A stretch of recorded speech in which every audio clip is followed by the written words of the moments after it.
welcome back. Agreed. Welcome back to I'm Uncomfortable. It's a podcast, that's for sure. Kind of. Kind of. Yeah. This week, maybe. We're in shambles this week. Not shambles. We're just like, what would you call it? We're in like siesta mode. You know, we're like. We're getting back into the groove. Yeah. We had a bit of time off for Christmas. We did the New Year's episode or whatever it was a lot. And but we're back and we have a fun episode. We do. Very light, very chill. We're going to do a little interactive goodness, a little gameplay. This sounds like I'm like a woman middle-aged woman who works at the bank. Who's like, we're going to try role play tonight, Steven. I'll pretend like I'm into BDSM and you bring me to your red room of pain. No. Okay. No, never mind. Anyway, so we're going to play. This has gone off the rails already. Under 2 minutes. That's a record. That is a record. I'm really proud of me. Thank you. This has been the podcast. Oh, we should do an episode where we do like a really fucked up, like choose your own adventure and like take everyone on the ride with us. I like it. That might be today inadvertently. So we'll see what happens. I came up with half of this concept at 4:00 in the morning when I was on the floor of my children's room because they woke up and wouldn't go back to sleep. So I was like half crying because I was tired. And then half crying because Naley was like, come up with a podcast idea. And I was like, okay, let me think. So I decided. we had no idea what to do for the podcast. And so yesterday night at a reasonable hour, I was like, think of something because I'm busy. And she did it. And then we were in our group chat and I saw her typing and it was like 4 a.m. her time. And I was like, what the fuck? And then she was just like, podcast idea. And I was like, wow. Yeah. I don't know. It came to me. I was searching and I was like, you know what would be fun if we do some sort of game, you know? So we're going to play roulette game. So basically we're going to play influencer cancellation roulette and we're going to play company slogan roulette where each of us has basically like a category. It's like category and a consequence. And I don't know if I could describe it any better than that, but we'll get there. I can confirm that she cannot describe it. This is why why I don't do stand up is I'm not a storyteller. I cannot tell a story to save my life. I can't teach my children how to do things. Like when they go to school, I'm like, awesome. Now they're going to know how to do stuff. Cause like, there's a disconnect in my brain. I can't explain things or teach people how to do things, but I did. No, I agree though. When it comes to like the comedy thing, where if someone thinks that you're funny or is told you're funny or just generally thinks you're funny, it's always, oh, you're funny. Tell me a joke, and it's like. That's not how it. That's not how any of this works. Like I'm funny when it's like off the cuff in the moment. I'm not going to be like, well, the chicken broth. Right. Yeah. Like that's just not. Funny people don't keep like an arsenal of jokes so that we can amuse people. You know what I mean? It's not like a party trick. And there's also just different types of comedy. I'm not good at, I would never be good at stand-up, but I'm good like in the moment. I'll like, if you insult my mother, I'll fucking make you cry. Never insult my mother. Hilarious. I'm about to put a video up with my mother. If any of you fucking insult my mother, I'm going to find you.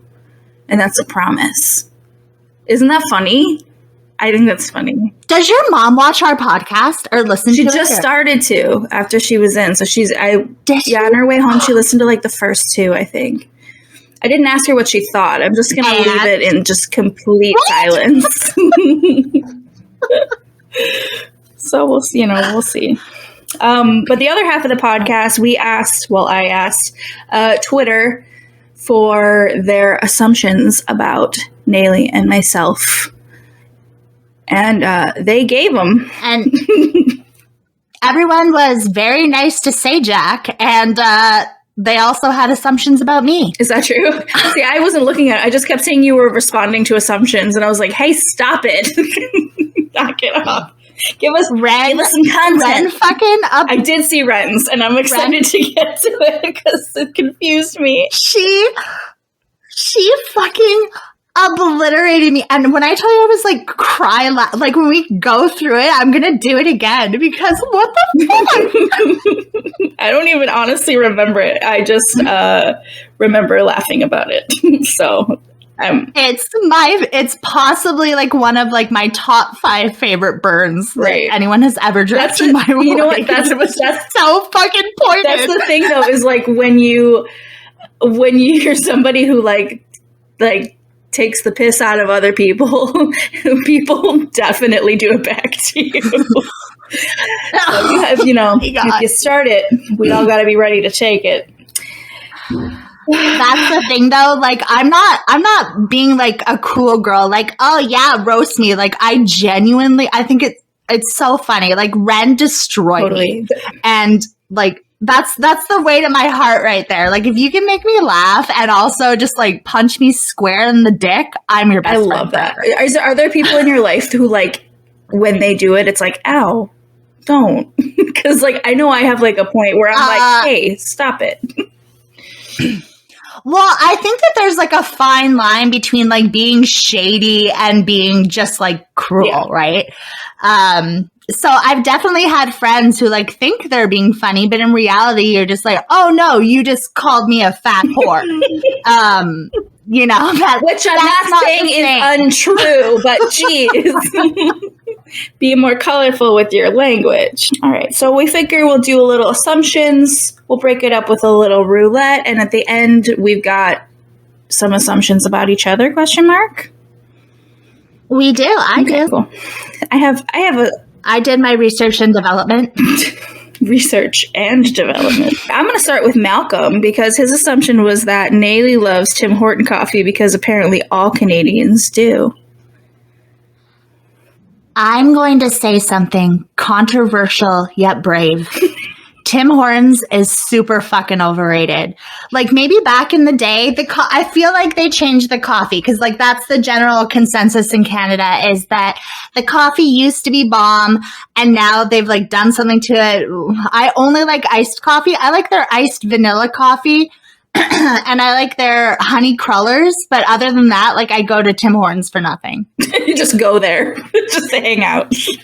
Well, but I love coffee. I drink coffee every day, but I only like cold drinks. I don't like hot coffee. I don't like hot chai lattes. I don't like hot drinks. So if you have a good iced coffee, that's where I'll go. I prefer Starbucks, but the Tim Hortons one is good too. I've only had Tim Hortons in New York. They had one. I don't remember even where the fuck it was. Yeah, they had one in New York City. I don't know if it was like a pop-up or like it was just like a really small little Tim Hortons. And I was like, that's weird. This is Canadian.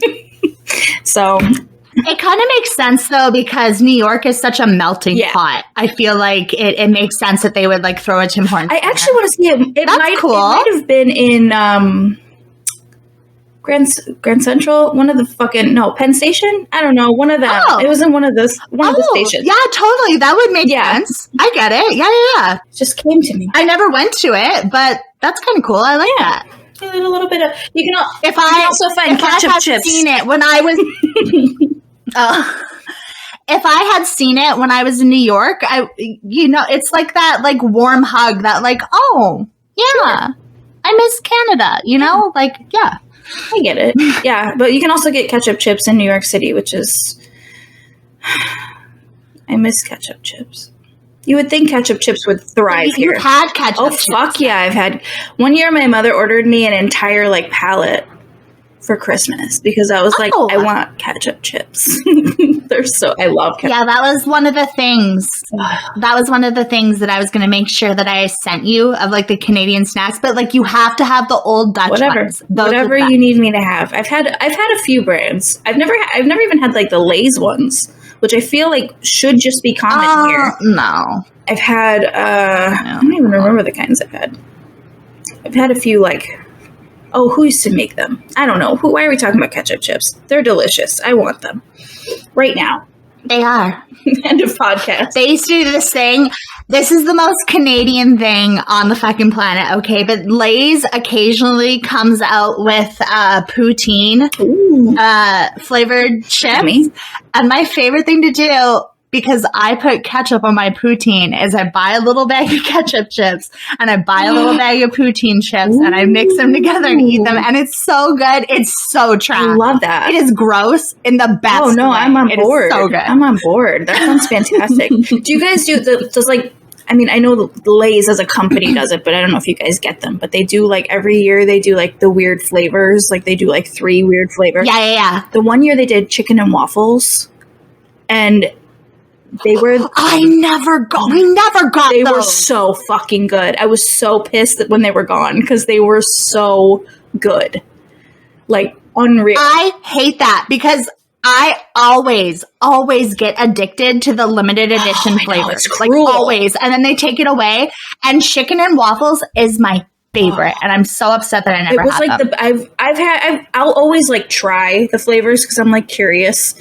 But that was their best one they've ever done. It needs to come back. It was so good.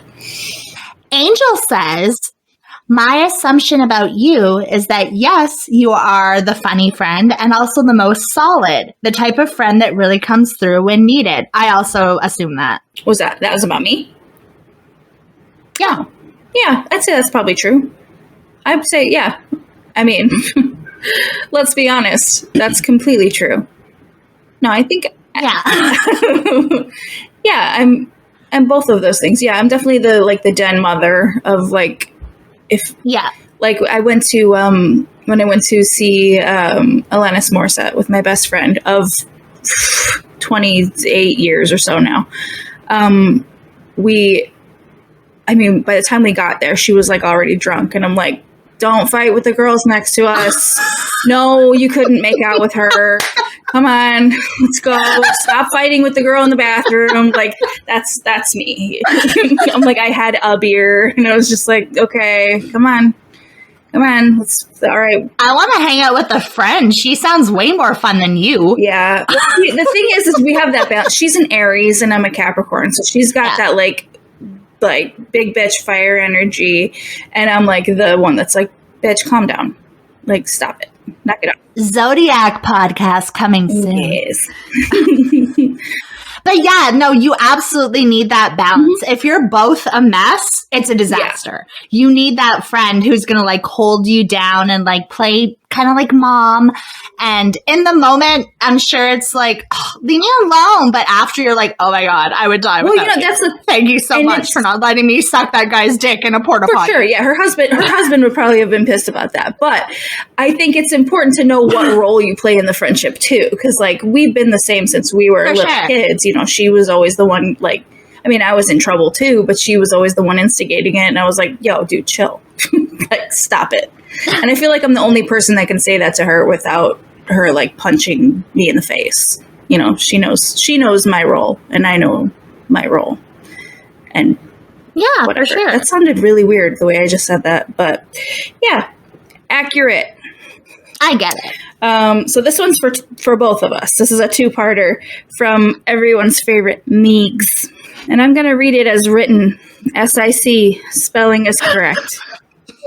Say, Jack, you really like a good doll pickle straight from the fridge at 3 a.m.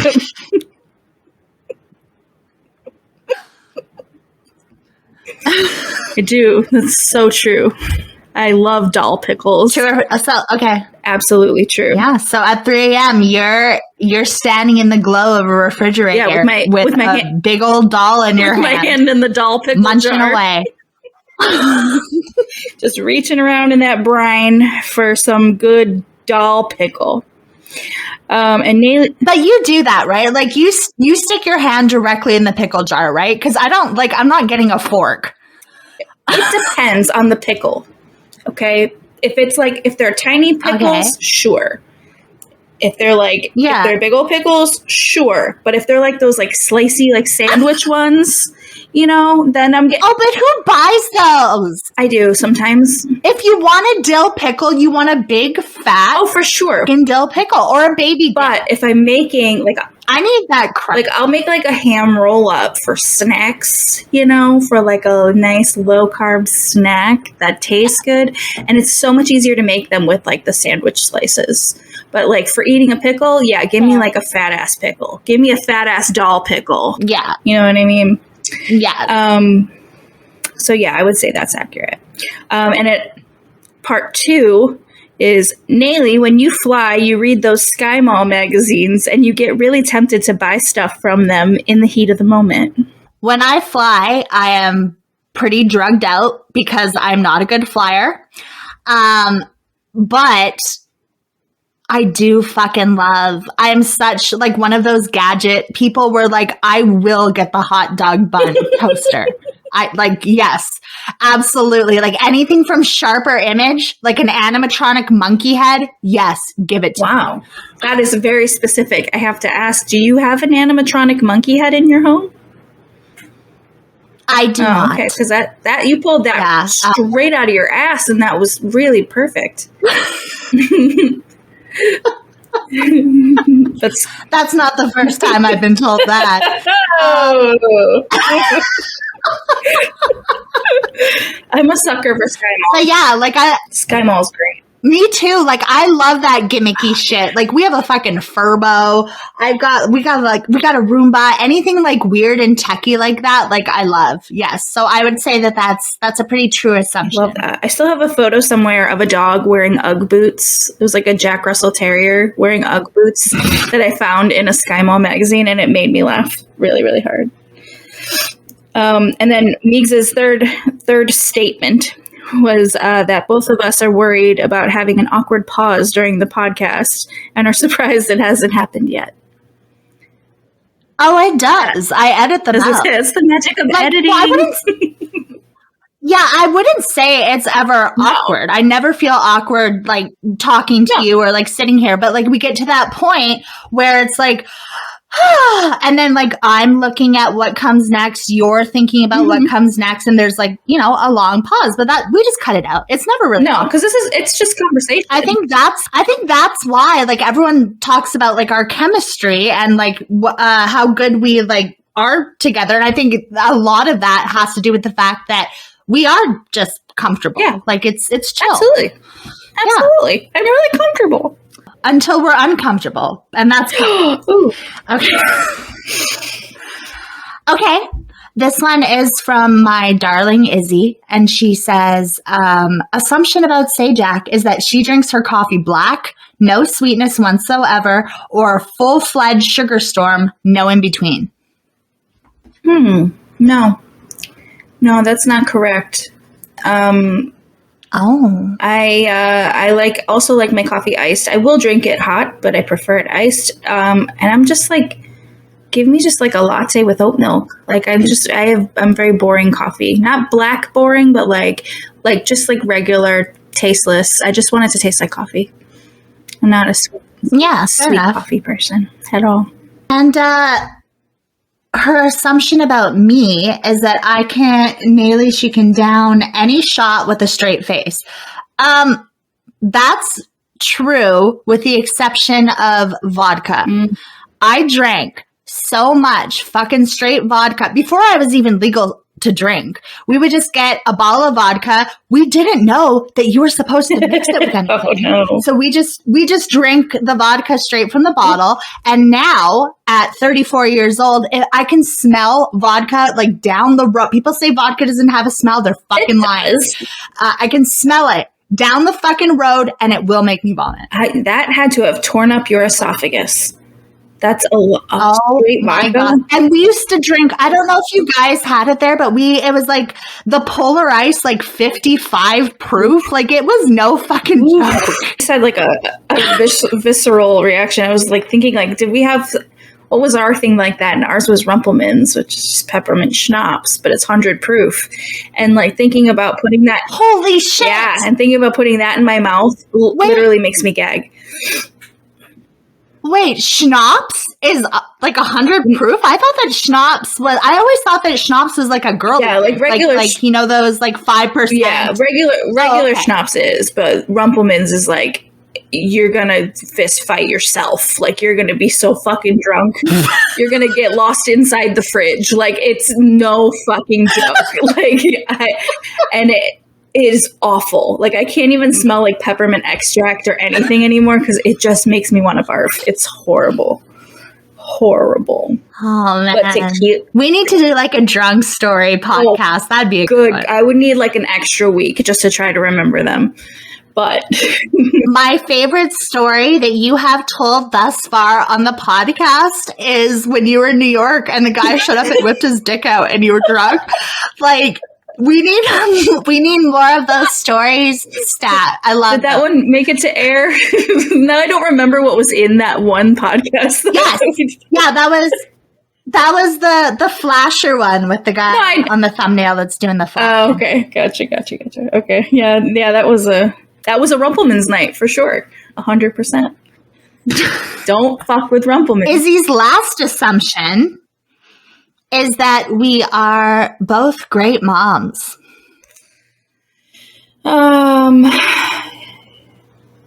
Yeah, I mean, I think my kids are still alive. That's good, right?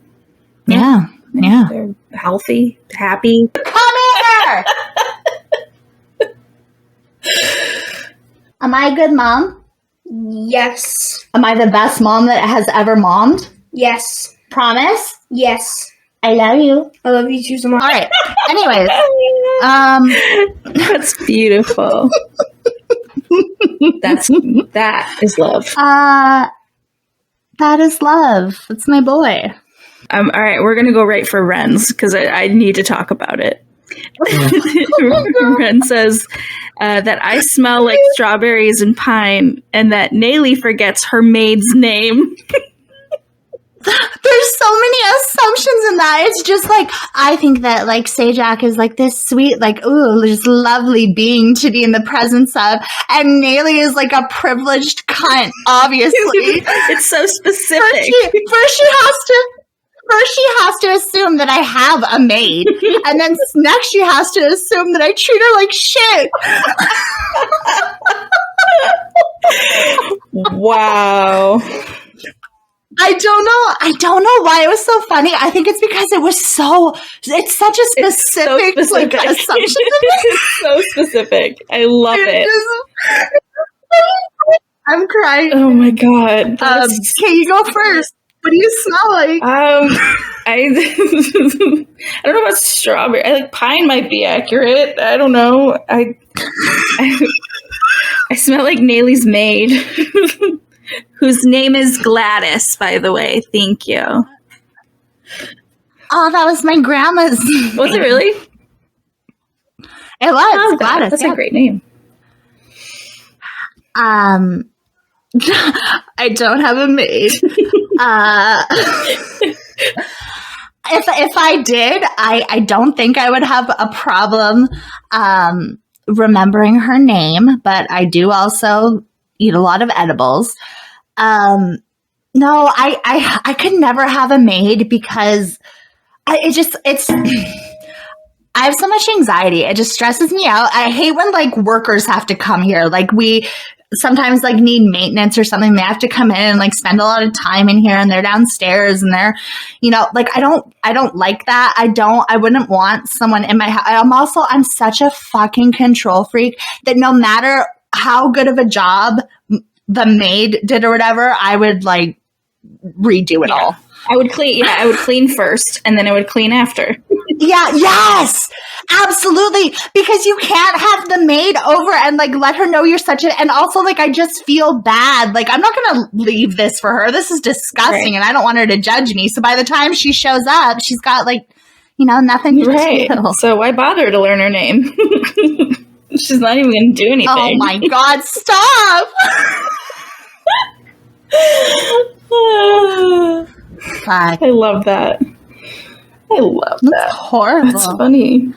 All right. So Cap says, I don't know if it's an assumption as much of a hope/dream that the two of you would make an amazing crime-fighting duo and deserve to have a reality TV show made about it. Either solving crimes being like, take a look at this idiot, or vigilante, bitch, you tried kind of stuff. And yes, this is the most accurate assumption ever. I love that, but here's why it's even more accurate. I only saw like the very beginning of this assumption when Cap tweeted it, and I was like, oh yeah, like Dyke and Fats. Right, immediately. That's the only thing that came into my mind. I was like, yup, that is us right there. We were like 100% down. And then I rewatched the video just to make sure. And I was like, this is even better than I thought. At the end when 80s yelling, like, that is you. That's just you. Oh my God. Yes. I'm all over that one. I don't care. I don't know if it's an assumption either, but it works for me. We need to totally steal that concept and make it into like a really shoddily done feature film that we post to YouTube. Oh my God, I'm in. I'll start the treatment tomorrow. Oh my goodness. Just we'll make like Derek our perp and we'll chase after him in my fucking Kia. It'll be great. Sold. I am sold. All right. All right, let's do some relax. Okay, so we're gonna. I'm excited because I still don't know how this is going. I don't either. We're gonna figure it out as we go. Okay, so we'll start with the influencer cancellation roulette. So basically, we're gonna have we've each written down a series of influencer names or YouTuber names or what have you, and I have put a list of things ridiculous things one might be canceled for into a like a selector, a wheel selector, who is going to choose what this person has been canceled for at random. Who's the first influencer on your list? All right. Fat Sajak. Oh shit. Let's see what I've been canceled for.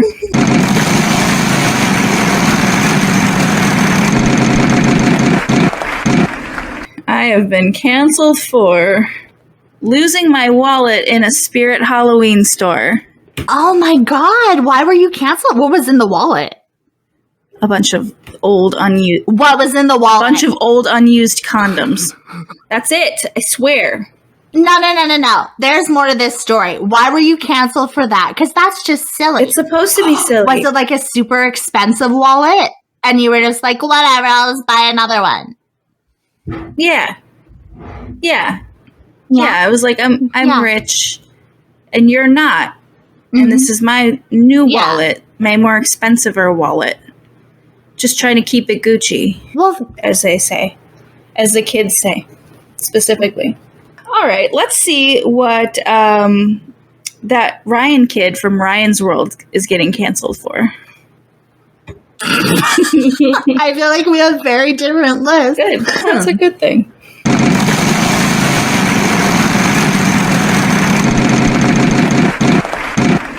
Looks like Ryan complimented Kendall Jenner's runway walk. Holy shit. Twitter is going to go the fuck after Ryan. And Ryan's mom. Wow.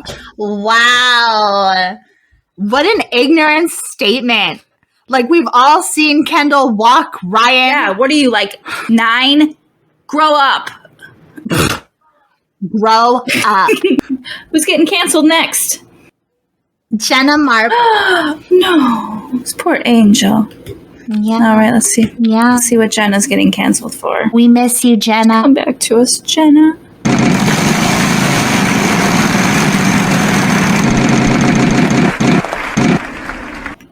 It's probably good she got canceled because she had Tana Mongeau at the top of her Spotify Wrapped. Oh, Jenna. I feel like that's something Jenna would actually do. Totally. Who's getting canceled next? Keemstar. Let's see what Keemstar is getting canceled for.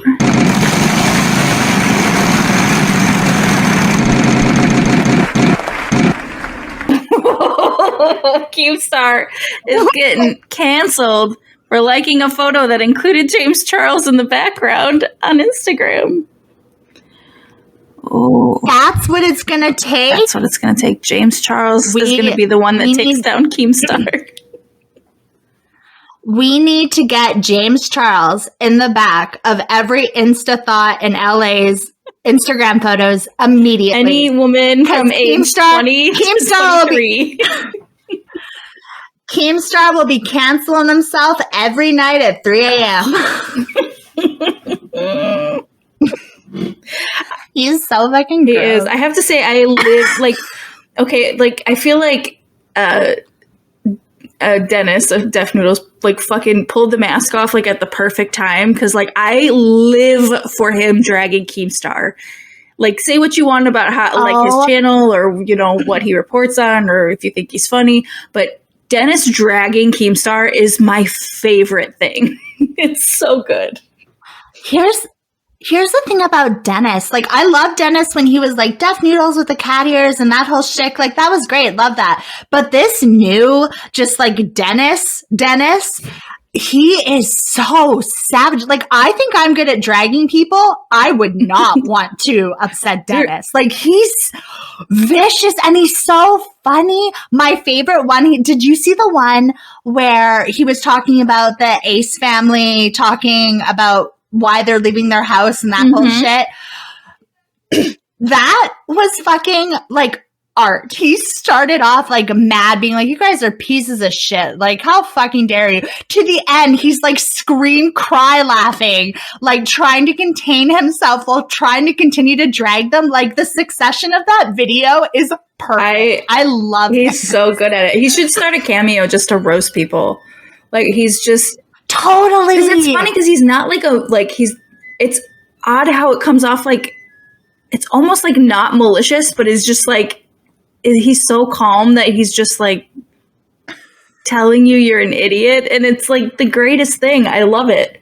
I love that side of Dennis. Oh, and he's just so confident too when he's doing it. Like, he's just like, you can't fucking tell me anything. I'm spitting straight facts right now. And he is, and it's so good. He's like, I love how much he fucking gets under Keemstar's I love skin. it Like, too. Keemstar just like, oh my god, it's great. It's perfect. So fantastic. It's just like every day I wake up and I'm like, I hope it's a Keemstar video, because I just love to watch him drag the shit out of Keemstar. Same. I love it. Who's getting canceled next? Keemstar's best buddy, Austin McBroom. Ooh.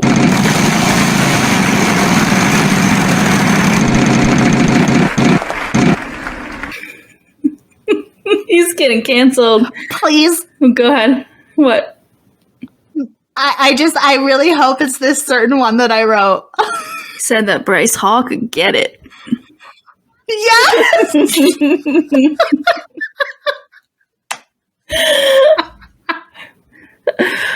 Love that for him.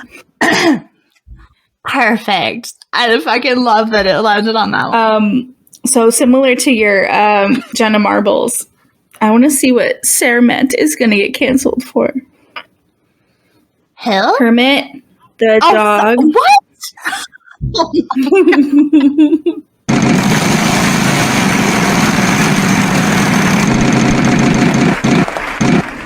Sarmet is getting canceled by getting aroused by James Charles's bald cap. Oh no! What a way to go. Oh, he probably thinks it's like one of his squeaky toys. It's not even the bald cap. It's just all of James Charles. Like, what the fuck is that? Like, Jenna had like Rosanna Pansino or something over, and they like painted faces on squishies, and now Sermot's all confused every time he sees James Charles in a bald cap. Oh, poor Kermit and his war flashbacks. Oh. Let's do one more of these, and then we'll go back to assumptions. Who's your pick an influencer, any influencer? Nick Dorania. My angle.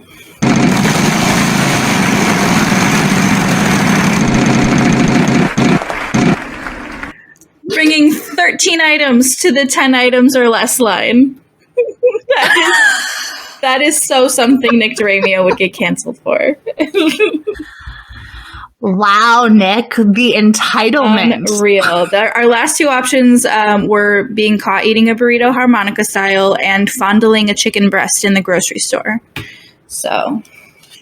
Oh, that would have been a great Nick. I agree. That's why I said any of these would have been just fine for Nick. That's just fine with me. Oh. So. Oh my gosh. My favorite one is Austin McBroom is canceled for saying that Bryce Hall could get it. That's amazing.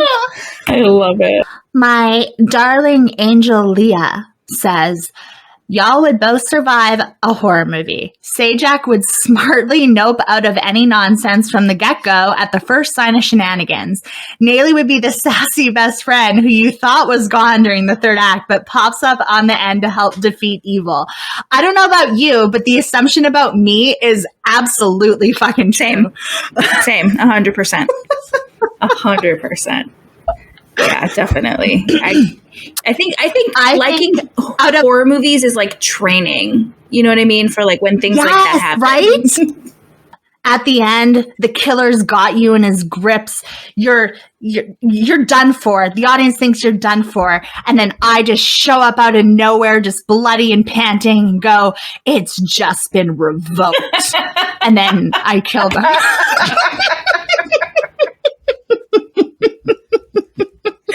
Like, no context, makes no sense, but like I look cool saying it, so I'm going with it. It's very, very Peter Griffin of you, and I appreciate it. I love that. Oh my God. Leah, out of all these assumptions, I think that one is the most accurate. I think that's exactly how it would go down. Yeah, that's pretty good.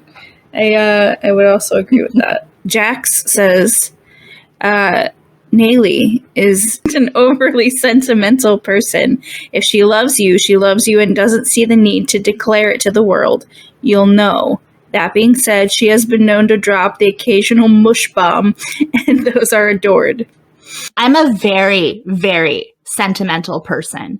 I am that person that has that box of like random shit, like, oh, a matchbook and like an eggshell and like a dried flower from like when me and Derek were dating. I'm super that kind of person. Yes, like I don't know how to say those things to people. I don't know why. Yeah. Like they don't come out of my mouth. I mean, I think that, but I often don't say them. I'm much better at writing that kind of stuff. Yeah. Like when I'm face to face with someone, it's really hard for me to look someone in the eyes and like say that kind of thing. Like that doesn't happen very often. Yeah. But like I will, and like Derek he knows that, and he totally doesn't matter because he knows how I feel. But like if I'm feeling like especially like mushy or whatever else, I'll like send him even if we're at home, like at the same time, I'll send him a text, or like some nights I stay up really late and like I'll write him a long note when he gets up in the morning for work. And like he knows it's hard for me to like look him in the eyes and say that kind of thing. Yeah, I get it. I'm that way. But Sajak, Sajak is the one who will straight up tell you that you're being ridiculous. She'll make sure you're in the right mindset first, but that's for sure the one to sit down and mom lecture the fuck out of you. And you aren't enough, and there aren't enough of her in the world. Well, yeah. I'd say that's pretty accurate.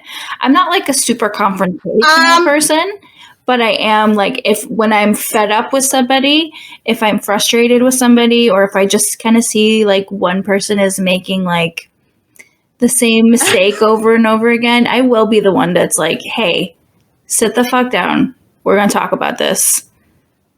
You good? Yeah, I was gonna say that's a pretty accurate assumption from what I've been seeing. Yeah, and you know what? Honestly, like, I think I'm very passionate when I'm angry, but I can harness it into over explaining exactly what I'm feeling, because I would rather start from a place of like, I'm going to tell you this than listen here, motherfucker, if that makes sense. Like, I'm always fine to escalate it to that. But yeah, I will sit down and treat you like my child, where I'm like, hey, look at me. I'm talking. Listen.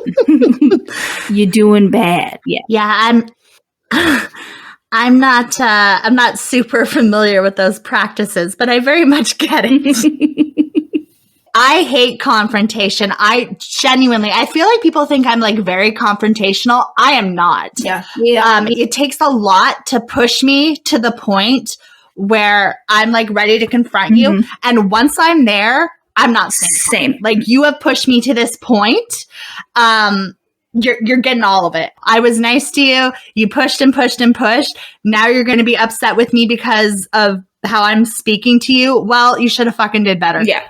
Yeah. No, I agree. I feel like we're both kind of the same in that we have like, there's just a threshold. And once that threshold is met, it's like, you can't, it's like there's like a bear trap set after you cross it. Like, you can't go back. There is no like, for sure. Okay, well, I guess, well, we could try to make it work this way. No, it's done now. You obviously do get to a point, like we all do, but I think you're very mature in that respect. Like, I have a really hard time holding it back. Honestly, I had to kind of teach myself to do that, because I'm not a confrontational person either. But I used to be really volatile when I was angry, and I would do that. I would blow up way too soon. It would be premature ejaculation, just all over the place. Like, I would just be like instantly angry and like yelling. And it's like, I realized that like that wasn't doing anything for me. So I kind of like learned to like tone it down a little and just like say the thing, but also like, I'm going to probably like insult you. It's just going to sound nicer. Yeah. You've learned and you've grown. Yeah. Like, you are the example. What a concept. I don't want to be the example. I don't want to be the example for anything. I'm just as guilty of being an asshole as everybody else. So I don't want to be anybody's example. Oh, we know. Yeah, I know. Anyway, it's not like I try to hide it, you know. It's just who I am. Okay. I have a good one. So you have seen Deadpool, right? Of course. Do you, like, I have any room to be like, of do course. You happen to exactly, like, oh my god, like, of course I have. Okay. Do you remember any of the characters? Okay, so Manda Renegade says Naley has the energy of Weasel, who is Deadpool's sarcastic best friend, and Sajak is like Blind Al, Deadpool's sardonic roommate. And I'm honored by that. Let me say, when I read this, other than Leah's, to me, this is the most accurate assumption, because I'm absolutely Weasel and she is absolutely Blind Al. And I asked Derek, I was like, can you confirm? And he was like, oh yeah, that's good. That's awesome. Yeah, no, I'm on. Yeah, that's 100%. 100%. That's like when I watch Schitt's Creek and I'm like Ronnie. Like I have that energy. Got that same energy. I feel like their energy is similar. Amanda, very good assumption. Absolutely accurate. Yeah, I would say that's very astute. That's top 2 at this point. Yeah, I love that. Yep. I love that a lot. Drac, also known as Dracula's scapula, which I love that fucking handle, said that their assumption is that we're both very tired mothers. Accurate. That's accurate. I'm tired all the time. Even when I'm sleeping, I'm tired. Sajak is tired because she has fucking 2 twin 3-year-olds. Okay, we are not the same. I was just gonna say, like, my kids I have dragged them out of stores. I have had them in my bed. I was like, wow, they're only like 4. Like, what the hell? Yeah, I've never had to be on the floor with my kids at 4 a.m. Like, I feel like I'm not being relatable, but like I also don't want to act like I've struggled when I haven't. Sure. I've had a very easy time with my That's kids. great. Like I didn't even know I was pregnant until I was 6 months. That's great. Like this kid was easy from the get-go. Everything about that is great. So, I mean, but yeah, puberty is on the horizon. He never used to talk back at all. And he's getting, and I love it because like he's obsessed with me. He never talks back to me, but he loves to call dad like Derek now because he knows it irks Derek. Ooh. And he loves to talk back like, oh, he's so sassy. Like, for instance, like Derek will be like, you know, don't put your iPad face down here. You know, you're going to scratch the screen. You're going to mess it up, blah, blah, blah. And then my kid will be in the kitchen or something and he'll notice that like dad's iPad is like face down and he'll call Derek into the kitchen and be like, you might want to move your iPad. It shouldn't be face down like that. It could be scratched. Just thought you'd like to know, Derek, and like run away. Damn. Like so fucking sassy, which he 100% gets it from me. Yeah, I'm hoping like by like 5, all of mine will be all of that issue will be gone, and then like puberty will be just like a walk in the park. I have one boy and one girl. What could possibly go wrong? If this podcast goes on for the next 10 years, you guys are in for a wild fucking ride with Sajax. They're like best friends, but they hate each other, but they love each other. Awesome. Yeah, it's cool. Well, yeah, of course. Yeah, it's weird. Well, see, I didn't grow up with siblings, so like I have never been like in the dynamic of like a brother and a sister, like of any type of sibling. And oh my God, I'm so glad I didn't have siblings as a kid because I would have like hated it. Because it's all I wanted as a kid was like, as a kid, I was like, oh man, I wish I had siblings. And like, as an adult, I'm like, no, that would have been terrible. They annoy the shit out of each other. Like they're only like 4. Like, I can't even imagine how it's going to be by like 7 or 8. Like, holy shit. Do you want to do some more roulette before we do our assumptions? Yeah, let's do it. All right. So next we're going to do company slogan roulette, which is we're going, rather than influencers, we're going to go for large companies, corporations, what have you, and what their new tagline is going to be. I'm going to get started with Coca-Cola.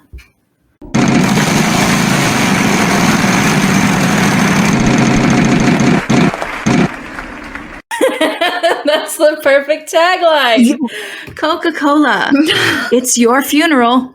That's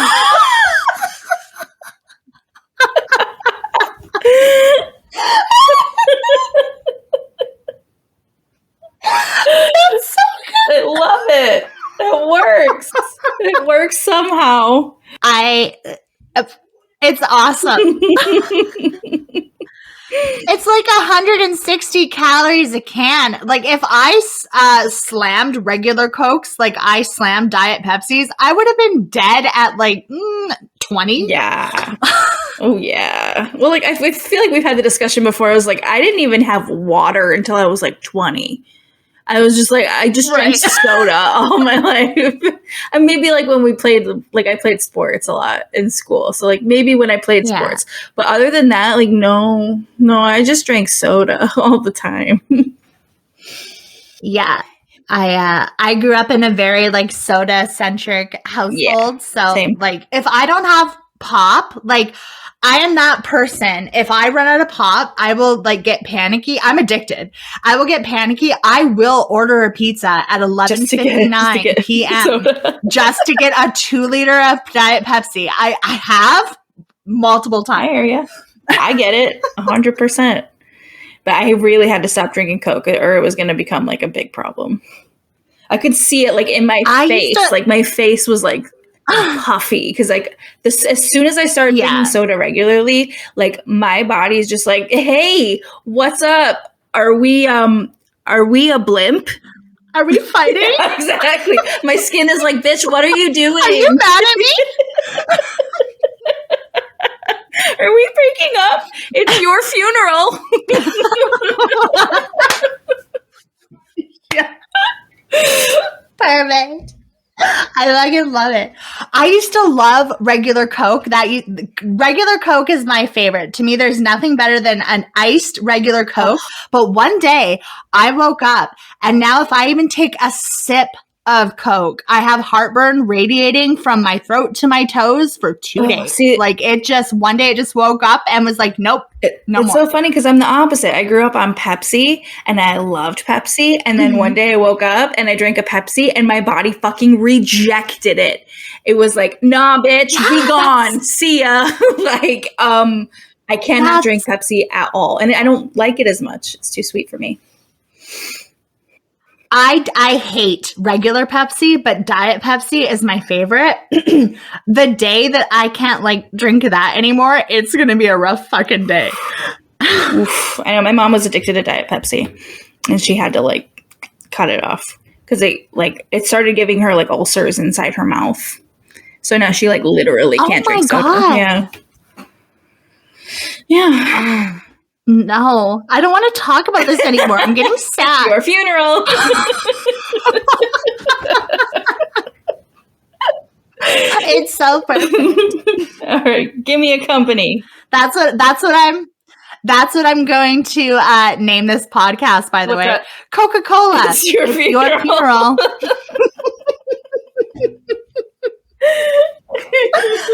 Totally. People are gonna be like, "What?" Sponsored by Coca-Cola. I can't understand why our podcast isn't more successful. we make things so fucking clear. What's happening? All right, hit me with a company. Mercedes. Ooh, Mercedes. Fancy.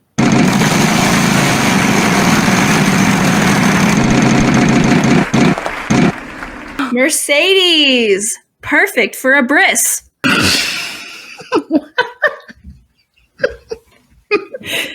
That's true. That's true. I know when I'm riding to my bris, I have my skin regenerates. I have to go back every month. When I'm going to my bris, I like to take a ride. Can you imagine how fucking much that would suck, by the way?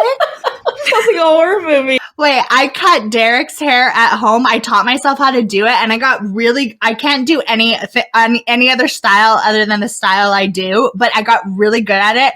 I can do an at-home bris. I'm confident. I'm confident. Well, you know what? I'm going to get one of those mini guillotines from Robin Hood Men when Mel Brooks shows up and wants to give everyone circumcisions. I'm going to get one. I'm just going to... Yeah, that'll do it. Snip the tip. Beautiful. Put it in the middle of my coffee table. Conversation starter. No doubt. Welcome to my home. No doubt. Yeah, I think once you learn how to cut hair, I think it's a lateral move just directly to the penis. It's the same thing. Take a little off the side. Cool. I'm going to use a number 4. Is that okay? Is that going to work for you? It's also your funeral.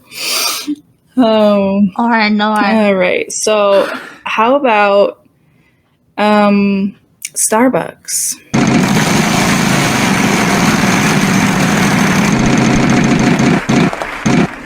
Well, this one's just too fitting. Starbucks. Because the 1% are people too. Take your spicy, fancy coffee and get the fuck out.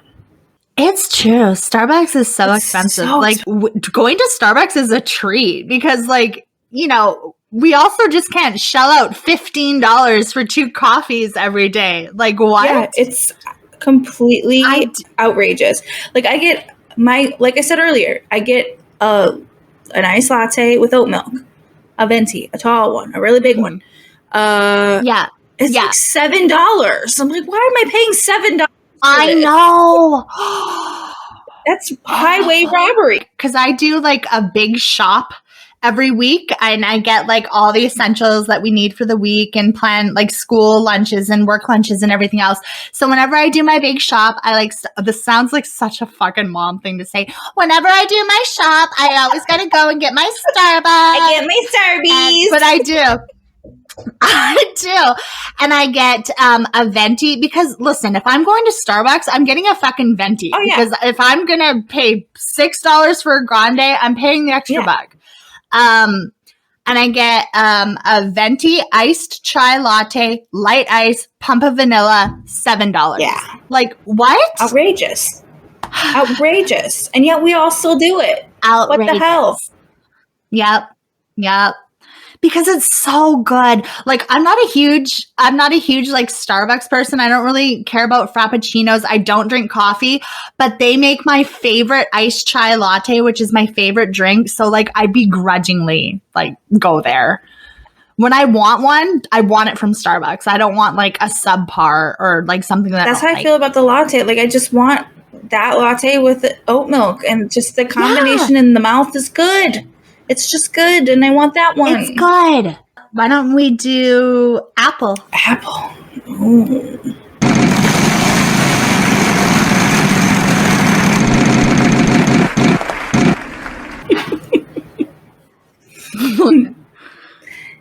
Apple. Lonely, huh?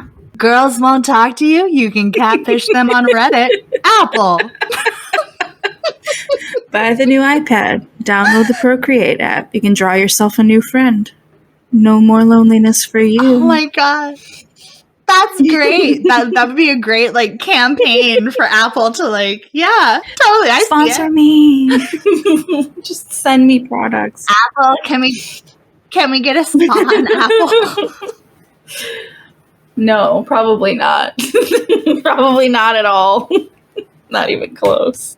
Apple, 100 of people listen to this podcast, okay? By now, sponsor us. By now, at least 30 have. And maybe 25 of them are still listening. I like look at our like click-through rate sometimes and I'm like, oh, I see how it is. I can only stomach them for about 45 minutes and then I have to turn it off. But it's all right. But you have to remember, sometimes they giggle a lot at themselves. Sometimes people come back later. Yeah. Yeah, you can't get caught up in the analytics or you'll drive yourself insane. Like, I have like 3 points in my analytics that I look at, unless I'm looking for something specific. And that's it, because otherwise I'll drive myself insane. This is going to sound like just super like self-defeating, but I also just like, I don't care. I feel like people have... really just, it's gone to the point in the last few years, like maybe 5 years, where like numbers have become so important and you're a loser. Like Little Miss 4K, right? Like 4,000 people is so many people. So many people. And you know what else is? Between streaming and YouTube, our little rinky-dink podcast gets 200 to 300 listens per episode. Look at a photo with 300 people. Like, what are you talking about? Why? That's so many people. 50 people is a lot. Like, I don't care. I think it's so stupid that if you don't get like 1 million views or you have 1 million followers, you're unsuccessful. Mm-hmm. Like, no, the fuck I'm not. 300 people care about what I have to say this week. Yeah. That's awesome. Yeah, and it's fun. Like, I think when you focus on numbers and you're not actually like enjoying the thing you do, then it's like you've lost at that point, in my opinion. Absolutely. I don't even know what you're trying to win, but like, I never want, even if there's just like 200 people that listen to this every week and really enjoy it and enjoy interacting with us on Twitter about it and stuff like that, that's enough for me to keep doing it. I think that's fun. I like to make those people happy. And I like doing it. It's fun. Yeah, we have fun together. Like, we laugh the whole time. Totally. Like, this is like a fun little hobby. We don't need to be breaking in millions of dollars. It would be nice if eventually down the line we, could make some extra spending money each month or like cover podcast costs or whatever else. That would be great. But you know what? If we don't, we still have fun. It's still a fun little hobby. It's an artistic way for us to express ourselves. Yeah. So like, that's all that matters. And I think and I appreciate truly, I'm not just saying this, I appreciate every single one of you that listen to it because like I said, like I don't think that like 300 people is a small amount of people. No. I'm like baffled that many people like enjoy this. And I think that's awesome. Yeah. And I love you all. Truly. And I also like, once you start really thinking about your audience as like numbers, like, what are you doing? You know what I mean? Like, that's a problem. I can understand being like, oh, it got X amount of, like looking at the view count. Like, I get that, just being curious or whatever. Yeah. But like, only so many people watch this. Only so many people watch this. Like, that's totally discounting the people that do watch. Like, yeah, they do enjoy it. That's what I mean. Like, some episodes do better than other episodes. And that's everything, though. Like, I have 18,000 people on my YouTube channel, and like I have videos that like do like a few hundred views myself, and it's like it just depends on what people want to see, or you know what ends up in the algorithm. It's not like, it's never personal. Like when people talk about losing views or not getting as many views, it's like that's not personal. It's like it's entertainment. So if people find something they're going to come to be entertained by, then they'll be here. If not, that's okay. Okay, so let's go for Taco Bell. Let's lighten it up with some Taco Bell.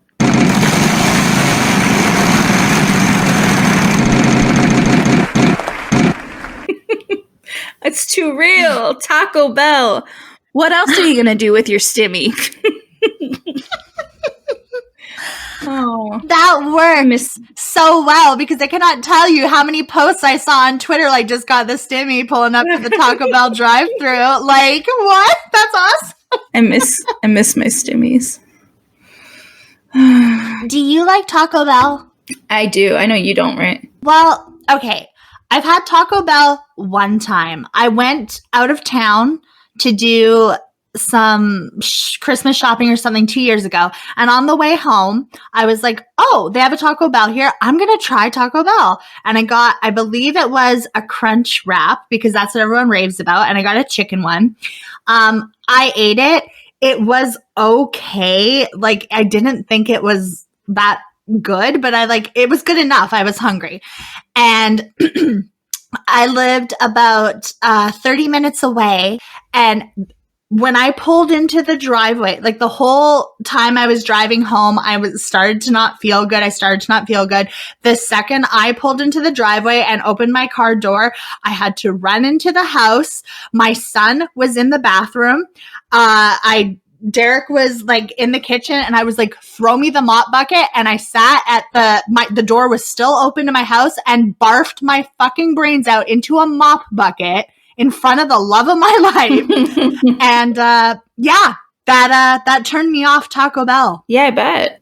That was my only experience with it. I don't know if I it wasn't like a food like it didn't last long. It was just my stomach did not agree with it. But to be fair, I do have a touchy stomach. There might have been something in there that was just like not it. I don't know. I would never put Taco Bell's chicken in my mouth. I think that's number one. Really? Yeah. Oh no. I would have gone for like a vegetarian crunch wrap, because I know you don't do beef, right? Like I would have gone for like the black bean burrito or whatever, or crunch wrap, because I'm sure it's okay. But tell me, like I don't know. Are you? I would never opt for it. I need to know about Taco Bell chicken now. Please tell me. What did I put in my body? No, I don't have any facts for you. It's one of those things that like I forget that they have chicken, you know, because it's like it's really not in most of their dishes, like automatically.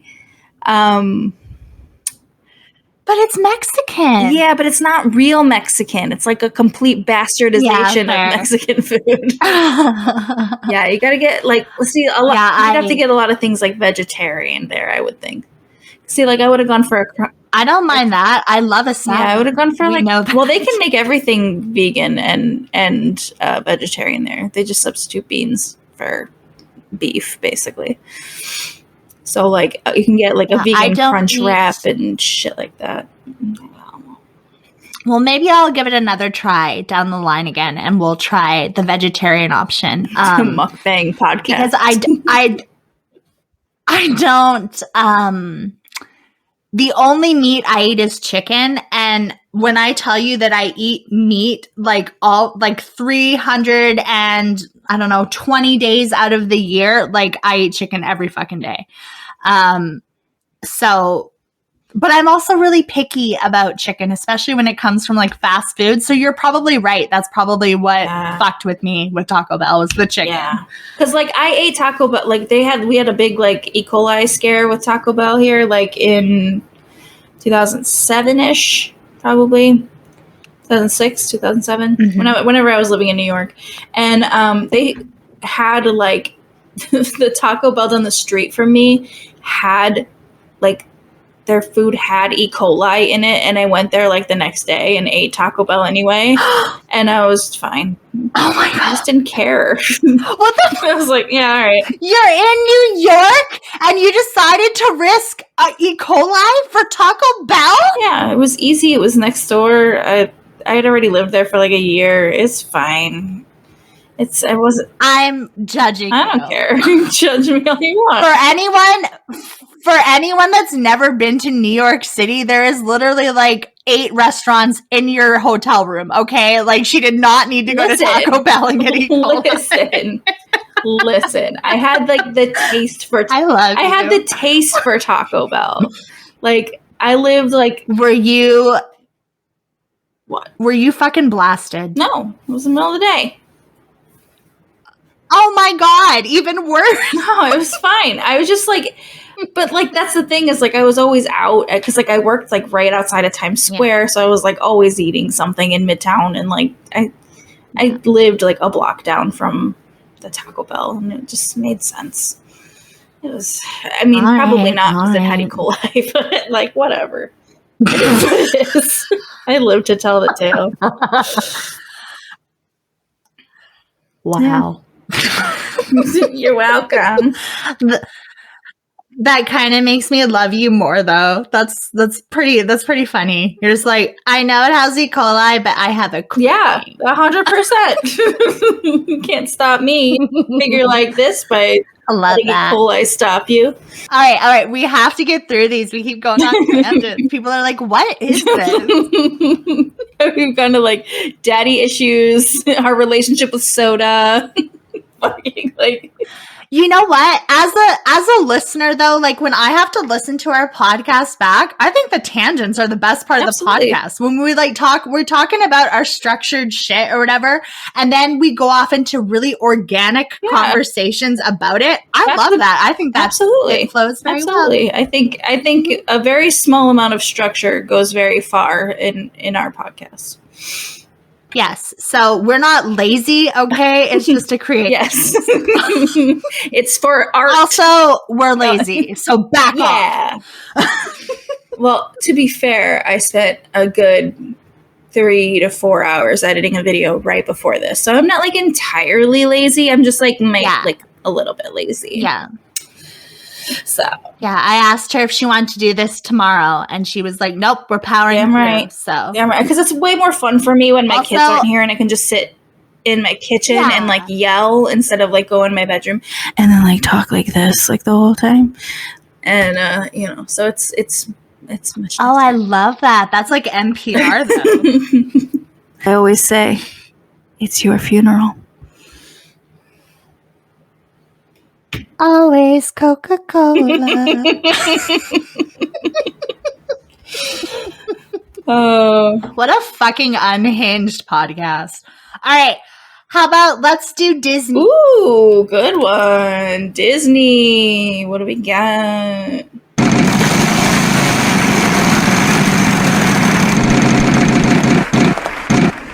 Disney.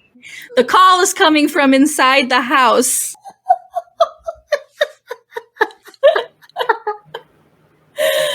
Oh, that's beautiful. Just Mickey Mouse in the corner in the dark with a butcher knife ready to shank you, and the last thing you hear before you die is, "Oh God!" That sent a chill up my spine. We need to make that movie. Oh my God! What a way to go, though. Just fucking getting shanked by the mouse. Totally. That's beautiful. He's just like, That'll be the PG-13 version. The R-rated version will be him just repeatedly hashing into your lifeless corpse going, ha ha, ha ha, ha ha. Listen, I don't know if I mentioned that, like, my kids were in, like, a Mickey and Minnie Mouse phase, but, like, there's Mickey Mouses all over my home.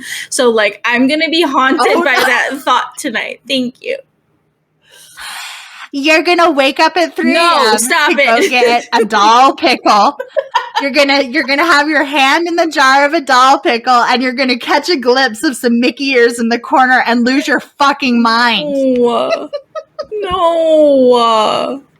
And then you're gonna reach for an ice cold Coca-Cola because thanks to Mickey Mouse, it's your funeral. You know what we should do? We should write that horror movie, but we should do it like The Stranger style. So it's like Mickey and Goofy and Donald. Every time you turn a corner, they're like just wearing like masks of like DreamWorks characters. Oh my god, I love it. And every time you go into a different room, like you can never see it, but you just hear a yo yo, and you're like, oh no! How did you make Disney frightening? Like you just did that. And it's hilarious, but it's also really creepy. I love creepy. There's nothing I love more than a scary movie, a horror movie. The issue there is that nothing scares me. I never get scared. I'm totally that girl who you're camping and someone hears the sound in the deep woods and I'm like, oh, I'll go investigate. Here's my phone. I don't need a flashlight. Like that's me. And I never get scared. The only horror movie in my recent memory that has truly scared me. I don't want to talk about it. Is The Strangers. I don't want to talk about it because it's midnight and I'm here alone in my kitchen and I don't want to fucking talk about it. That's the thing about like horror movies though, is like I can't. Well, I'm a skeptic, first of all, so I don't necessarily believe in ghosts and like demons and all that kind of stuff, but I enjoy the movies. But like, because like, again, I'm logically brained. So like when I'm walking around the house, I'm like, I know there's not a demon in here, but there is nothing in the world that like, my biggest fear in the world is like looking out the window and seeing someone standing there looking back at me. Yeah. That scenario, I would just end it. I would end it right there just so I wouldn't deal with the level of stress that was about to hit me. So like The Strangers is horrifying to me. Just, oh my fuck, no. Mm-mm. Yeah. The second one fucking sucked though. I liked the pool scene though, with where Total Eclipse of the Heart is like playing really loud. I thought that was pretty cool. Other than that, yeah, it was bad. Yeah, I didn't like it. I was really excited for it too because like I love to be scared. Like I'm not that person that shies away from that feeling. I've watched The Strangers 8 million times. Yeah. So like I get like really hyped when something's scary and I have to like turn on all the lights and like I have to snuggle with Derek and I'm like up, like my eyes are just like bug-eyed all night. Like I like that feeling, but I don't know. I just thought the second one, they like lost the magic of the first one. It's the same thing with Saw, where like you start off with a really great concept and then you just keep trying to one-up yourself until it's just boring torture porn. Yeah, by the third Saw, I was like, oh, nah, I'm done. This is... Oh, my God. The second one was okay. Yeah. Like, it continued the plot, and it was like, all right, this is all right.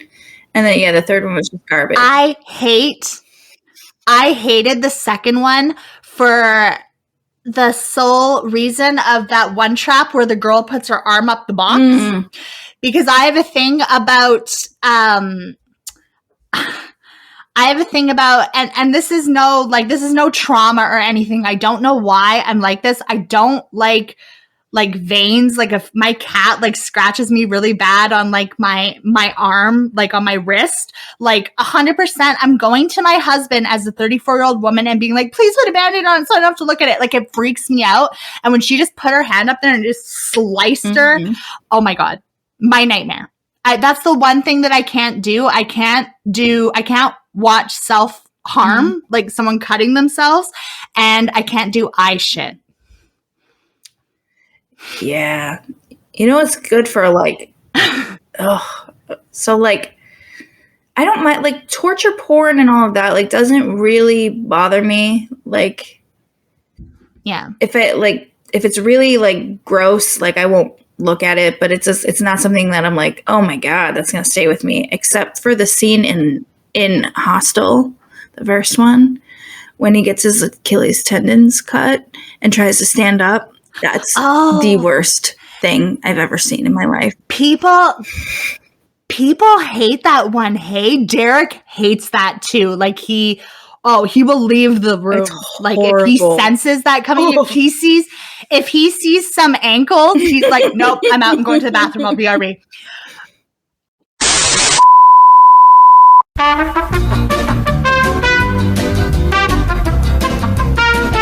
We're so fucking stupid. We turned off our recording thing. We've just done 2 more of them. Yeah. And you guys have heard none of it. Yeah. So it's on our Patreon. Join our Patreon. So we're gonna finish this roulette off with Netflix.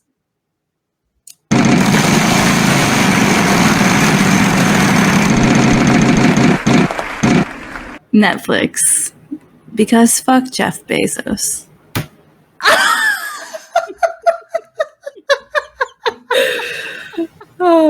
Honestly, you could do it for like any corporation at this point, and it could be a totally relevant tagline. That one's really good though, because Netflix and Amazon Prime are like direct competition, so it fucking works out. I love it. It's perfect. Flawless. Netflix, hire us, Netflix. I don't know what got your taglines, but we're just the tagliners. Like, have you ever read like some of the descriptions on Netflix? Like, we could do that job. Oh my God, yeah. Movies where defiantly crossed arms mean business. I love those. Girl bosses who mean business but then leave halfway through. Like, what? What kind of genre is that? What does that mean? They're so specific. Like, oh my God. They're perfect. Art house lesbian with a psychological twist. Oh, I would watch the fuck out of that one. Netflix, get on it. Yeah, come on. Where you at? Oh my God. Just a bunch of uppity lesbians hanging out at like Fire Island with their kids being tormented by like an ex-lover. Oh my God. It's Sheila. I know it's Sheila. It's always Sheila. If you know someone named Sheila, it's her. Yep. Whatever the situation is, whatever the accusation is, it's fucking Sheila, okay? So I think we're going to close it out with some assumptions about each other. Yeah, let's do that. Let's. I only have a few, because I feel like that's perfect. Same. I was like, well, I feel like I know enough to not be able to assume too many things about you. Yeah, fair. I think that you have a very surprising hobby or interest. I think you got a little secret thing that you love that you're kind of like, not going to tell everyone about this. Honestly, I wish that was true. I'm really like one-dimensional as a human being. I don't really have much. Well, see, I'm like, I'm and to kind of bring this back to the other assumption, like I'm a single parent, so like I'm still in the phase of like just now kind of getting back into like being a person as well as a parent. Yeah. You know, because it does kind of swallow you whole for a long time, especially when it's just you. For sure. And so I'm like kind of trying to remember things that I used to do. So like I don't really have like, I hate when I say this, but like I don't really have the time to have hobbies and stuff, because like I just when the day's over, like even making videos, like I haven't made a video at night in a really long time because I just like, I don't have the energy at the end of the day. I'm just like, I would love to treat this like I would treat a job, like a regular job where I had to be there, but like I can't. Like I'm just tired. So no, I don't. Sure, that's super understandable. Yeah, I don't, but I wish I did. I'm good at folding laundry. I was really hoping that you would have like, you'd be like sitting on like this wealth of like macrame ability or something. I wish I could macrame. I love macrame. Me too. I do too. And I buy it from this sweet little Russian lady on Etsy and I feel like she gouges me. And I wish you could make me macrame. So is that what this is just a ploy to get me to make me? Is this just the ploy to get me to make you macrame things? I love macrame. Well, no, I was hoping that like you were secretly like, ooh, a really talented sewer or like crocheter, you know, so there's something like, you know, no. Because like I feel like when people think about you, they don't necessarily think that you're like sitting down in a chair at night and like knitting a scarf. You know what I mean? So I thought that would be cute. Yeah, no, nothing like that. I wish I did though. That would be way more interesting.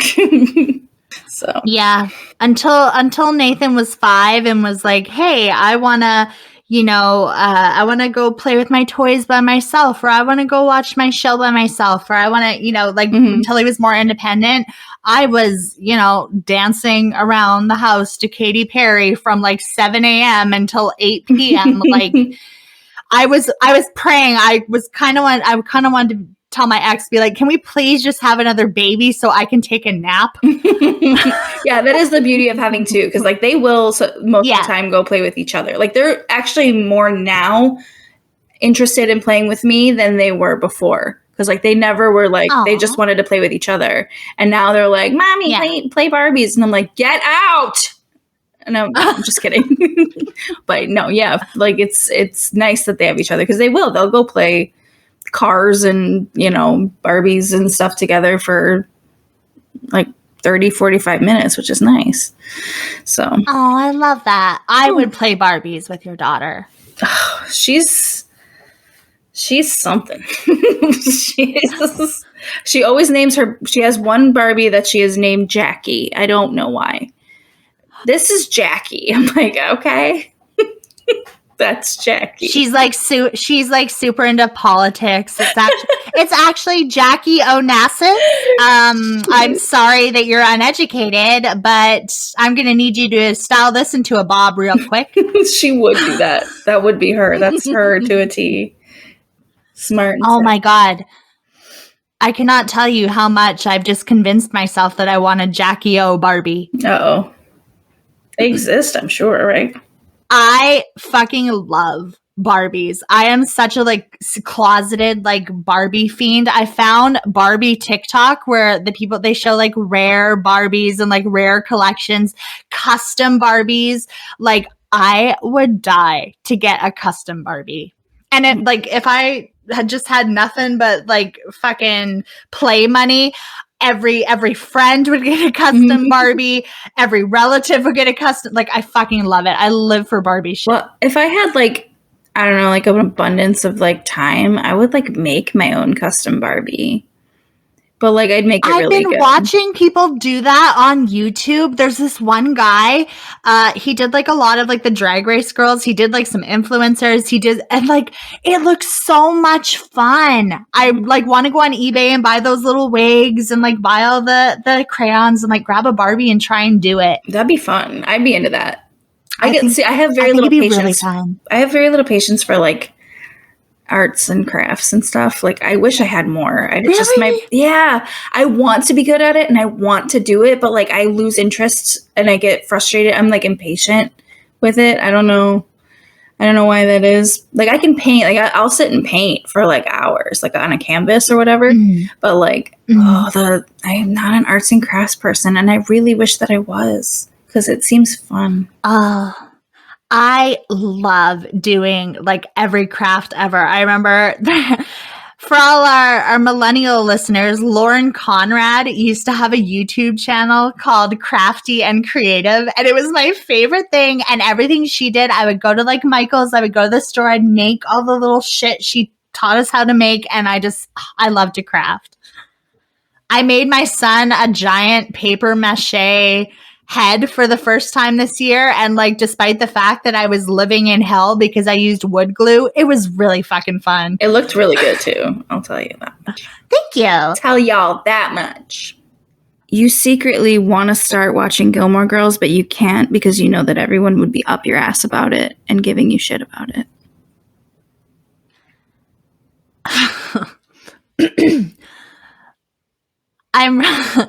I'm really sorry to everyone who like loves this like meme. I really don't have any desire to watch it. I'm sorry. I feel bad because there's a part of me where I like want to watch it just so I can like put commentary on Twitter and like know what everyone's talking about and still shit on it. You know what I mean? Be like, yeah, prove my point. This is garbage, right? Like there's a part of me that wants to do that. And then I'm like, oh no, they're an hour episodes and there's like 84 seasons. And like, that is so much time to dedicate to something that I really don't want to watch. That's fine. I'm not offended. I just think it's funny. I wish that I liked more of that, like kind of stuff. Again, I'm not trying to not sound like other girls. Okay. My dad used to like take me to Goodfellas to the movies when I was 5. Like I didn't grow up watching the like happy like. But like I didn't either. Like it wasn't. That's not like I literally have never watched another like. What the fuck was that network? CW or WB or whatever. Like I never watched any of those other fucking shows. That one was just relevant to me because like I grew up with just my mom. Like that's no. You know what? I am being a snob because I watched and still love Dawson's Creek, and I feel like that's very like adjacent, right? Dawson's Creek is a lot more like I don't know what the word I'm looking for. But isn't it the same kind of vibe though? Like the teen drama, the dramedy, where it's like, oh, fun and like wacky, but also like very deep and like serious. Or am I totally off? Oh, yeah. No, Gilmore Girls isn't very deep and serious. It's pretty light. Okay, my bad. It's not. I mean, yeah, I would still probably call it a dramedy, but it's definitely lighter. It's more comedy than drama. Yeah, no. Now that I think of it, some really fucked up shit happened on Dawson's Creek a lot. I'm pretty sure that's what I was like. Dawson's Creek was pretty. Yeah, that show was pretty intense. Like, all right. I just proved I'm sorry, guys. I tried to relate to you, but I'm not like other girls. You know. It's your funeral. Maybe one day I will. You never know. Maybe one day I'll get into that mood. Like. I have been like gravitating. Well, okay, hear me out. I have been gravitating a little bit more to wanting to explore more of that kind of, this sounds so fucking pretentious, to wanting to explore more of that shit. Because like I have never for 1 second had any interest in watching The Holiday before. I always thought it looked like the lamest fucking shit ever. But now looking at it 34, I'm like, Jack Black, Kate Winslet, everyone loves this movie. It seems super cozy. Maybe I'll give it a try. I didn't, but I was seriously considering it. You thought about it. Which is, which is like, I would write it off, but this year I was like, oh, we should watch that. And I'm still willing to, but I don't know. Every time I go on like Prime, there's like some new serial killer documentary and I'm like, oh, I'll watch The Holiday tomorrow. Yeah, see, I gotta keep it light. Like my brain, like I like horror movies, I like scary stuff, I'm all for it, but like I can't ingest too much of it or like it really like sits heavy on me. Like I have to. That's why I watch so many of the same things over and over again. Like it's comfortable, it's reliable, it's light, it doesn't sit on my chest like some fucking $4 hooker. I don't know. I lost my analogy before it even started. Anyway. Yeah. Like thinking about it now, there's not a lot of Oh, this is like me having like a therapy moment where I realized how fucked up I am, but there's not a lot of content that I like watch that is like not fucking heavy or like scary or depressing or horrific. Like I gravitate towards that like so much more. I don't think there's anything wrong with that. I think that's no, I really don't. I think a lot of people find that kind of thing like comforting, and I think that's totally fine. Oh my God. Cause like I was absolutely that girl who would like fall asleep every night to 7, like way too young. Like I put it in my VCR and I would fall asleep to it in bed. Like as a little girl, that was my comfort. And I did it with Misery. I remember when I was pregnant, I like weirdly got into Zodiac. So I kept watching Zodiac, and that movie's aggressive. Yeah. And yeah, so different strokes. Different strokes for different folks. I mean, I wouldn't say that it's normal. I mean, I think it's okay. I don't think there's anything exceptionally wrong with you because you do that. I just think that it's, I'm sure there's something psychological in there, but it's just, it's fine. It's whatever. As long as you're not like, you're not using it as a blueprint for anything, I think you're okay. Maybe it is kind of like what they call emotional cutting. Yeah. Where you're just like seeking out probably because the way you described it earlier sounds like it gives you some sort of like adrenaline rush of some kind, especially when something actually scares you. So yeah, that makes sense. Yeah. Anyways, moving on. So you don't want to watch Gilmore Girls is your point. Oh my God, that's what we were talking about? Yeah, we went far on that one too. Oh my God. Okay, I have one. And please, like, don't take this as a drag because the question affects me. So I'm curious if it affects you because I feel like we're similar. Okay. It deeply affects you when a joke bombs. Like in conversation or like in like a video or like in anything. Like if you make a joke in a video or you're in a conversation and you're in your head, you're just like, oh, that was really funny. And it's just like crickets. How do you feel? Frustrated more than anything. I don't think I don't get like, really? Yeah, I don't get like upset about it, but it's like, because I think once you do like improv for so long, like there's like, you get 90 million of those where you just like, it made sense in your head and it was funny in your head. And then you execute it the way you thought it was going to go and like nobody got it. And it was like, no, okay. Oh my God. Never mind. Yeah. So I think the practice of having that happen over and over, like, I think that kind of wears it out of you. But yeah, you get more used to it, I guess. If I really think like, oh, that joke was fucking funny, then I try it again somewhere else.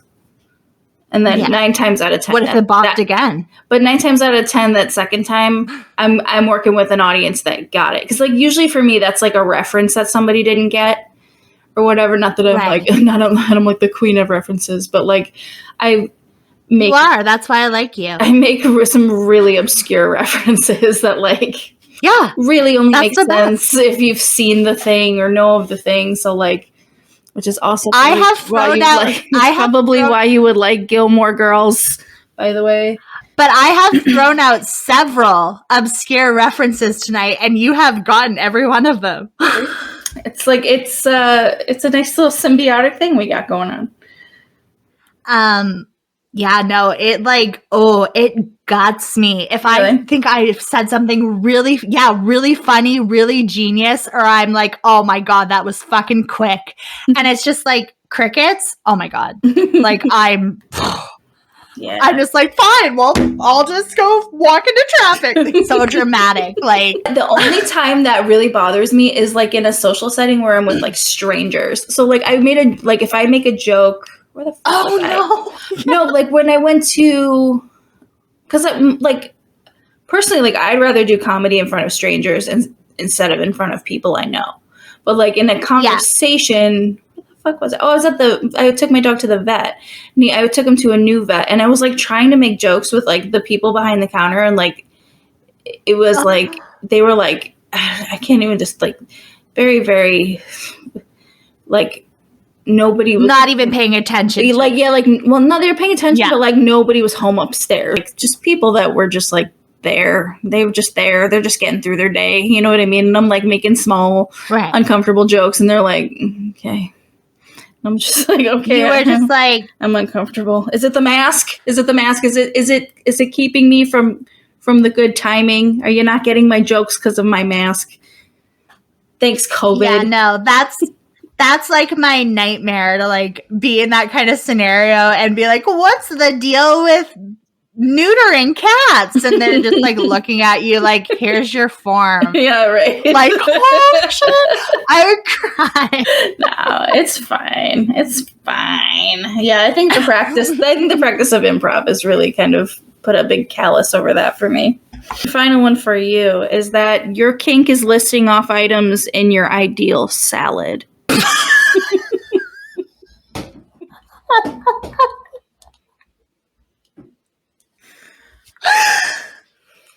That assumption is true. I had a conversation. I had a marijuana cigarette, and I went into a group chat, and I love salad. Like when I was a kid, it was like, ew, salad, vegetables. But as I've gotten older, like I think my favorite fucking food is salad. I love salad. It's this healthy diet food. And like, oh, if you eat it, like, you know, you're obviously trying to lose weight. No. I fucking love salad. I love everything about it. And when I went in there, I was like listing off every reason like why I love salad. I was so descriptive. I was like, oh, the crunchy iceberg and the delectable tomatoes, a little feta. Like it was so gratuitous and fucking sexual. And then I was high as fuck. And they all knew this. And then they started like lifting off this, like fucking Meigs was like, ooh, have you ever tried it with a little strawberry and basil? Ooh, a little feta. And I was like, what's happening?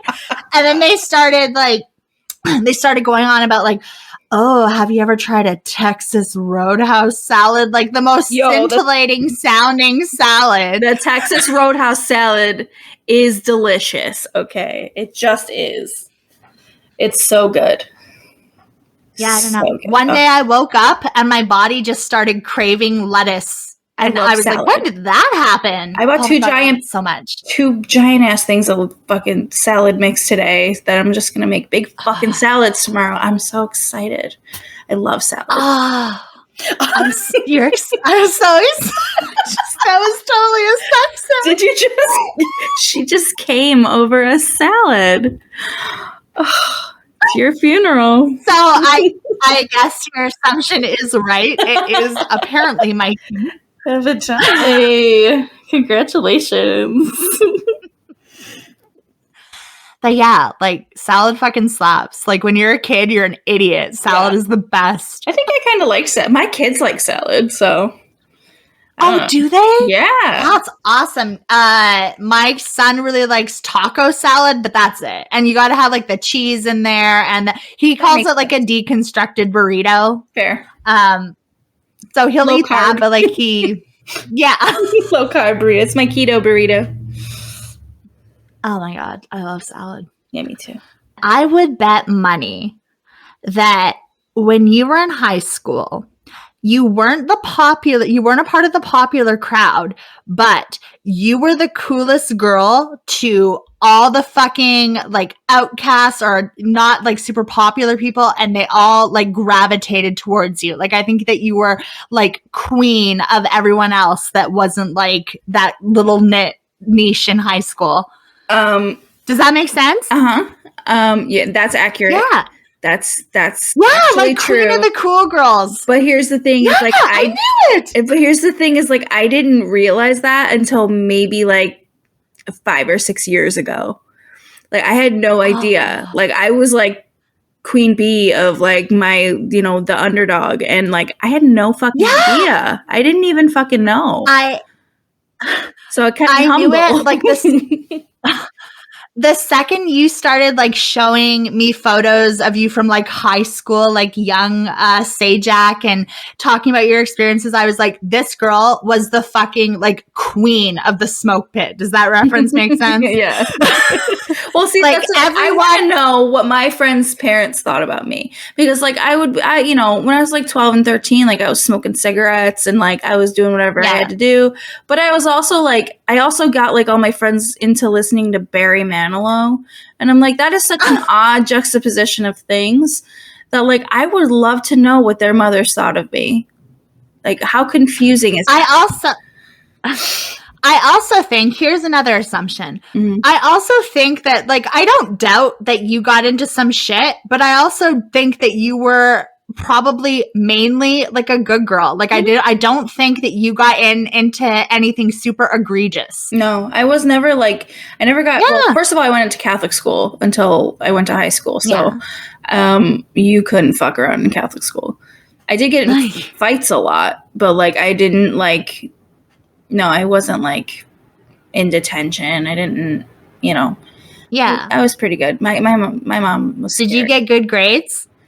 Yeah, I got good grades until probably like 5th grade. And then like I discovered I was funny and like it was all downhill from there. Oh no. Yeah. So yeah. I was also the class clown until I got boobs, and then no one cared that I was funny ever again. You were funny in a different way. Yeah. They just liked to make me laugh. Oh. Yeah. Poor young jiggly Naley. But yeah, no, I knew it. I knew that like I would have like bet my life on it that like all those kids that hated the popular kids, like you were their queen. They like worshipped you. Yeah, but like I was also kind of like, I would say that's definitely true for like the junior high years, but like in high school I was kind of like, I had a group of friends like that, but I was pretty much like really low key, kind of a nobody. I was really angsty in high school, so like I don't believe that. Oh no, I was very, very angsty in high school. I've seen photos of you. By the way, guys, whenever Sajak like doesn't fucking acknowledge how hot she is, like fucking rip her to shreds for it, because it's fucking bullshit. And you should get her to post some photos of her in high school, because I don't see very much makeup, and she is fucking stunning. Seriously. Shut up. I like everybody always thinks I'm being like self-deprecating, and I'm like, you are. I can look back this is the definition of self-deprecation. But I think they mean like self-deprecating in a way that I'm just like trying to downplay how I feel, and I'm just like, no, I don't see it. Thank you, but I don't see it. You're blind.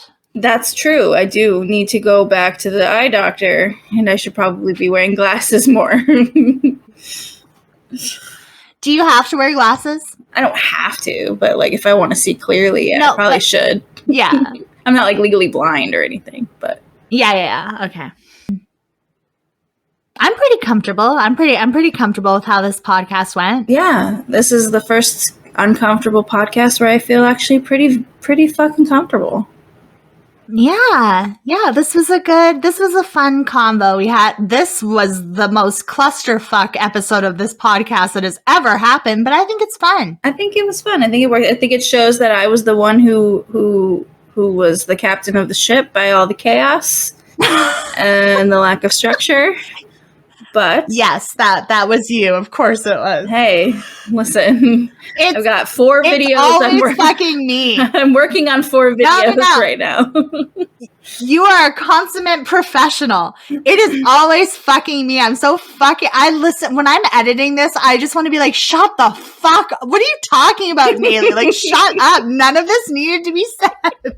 It's fine. Like, as annoying as I am to you guys, please know that I like hate myself too. So I hope you come back week after week. Also, I had an edible that kicked in half an hour ago because this was supposed to be done half an hour ago. So this last 39 minutes has been a time. Oh, good. We gotta go. Yeah, we have to go, you guys. Yes, let us leave. Jeez. I'm sorry, I didn't mean to say lettuce. I didn't mean to get you all hot and bothered. Get me all riled up. I hate it here. I do too. My maid is never going to hear the fucking end of this. Well, you'll never remember her name to tell her anyway, so it's fine. Fair. All right, well, that's all. All right, I close it out. Okay. All right.